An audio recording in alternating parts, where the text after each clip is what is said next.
Hello, this is Solving Equations, two-step equations, example 4. It's a story problem about a scuba diver, and we'll have to translate this information into an equation, and that's what algebra is all about, taking some sort of story problem and then changing it into algebra, and then figuring out the whatever x is.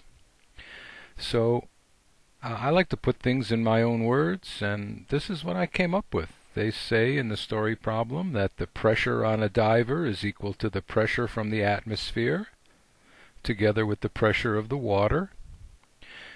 They say right here that the air pressure is a certain number, 2,000 something, and the pressure of the water depends on how far down he dives. And that's what we have to figure out, how many feet down he has to go before the pressure is some big number, 8,000 something.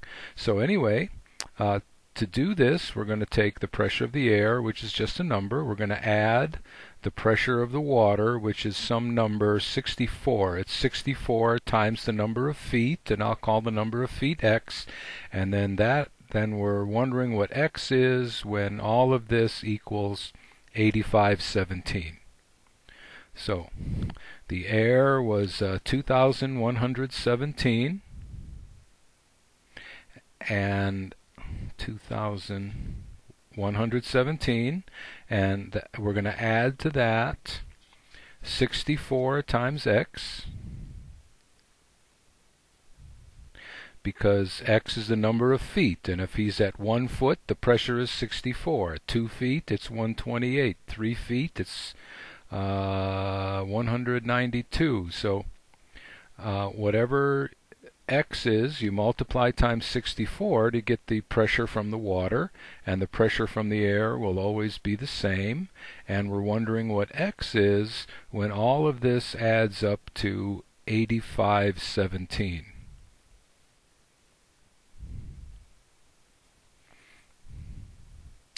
I'm not sure what's significant about this number 8517.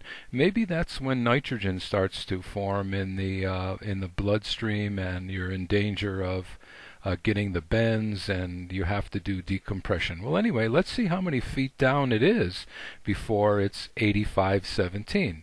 So we have to solve for x. So to solve for x, we're interested in getting x equals. Now we're adding this plus this. Now if this doesn't look similar to other equations that you've done, well then switch it.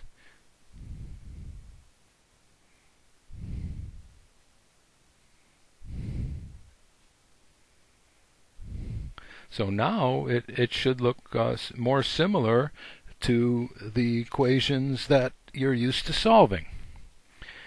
We'll minus 2117 to both sides.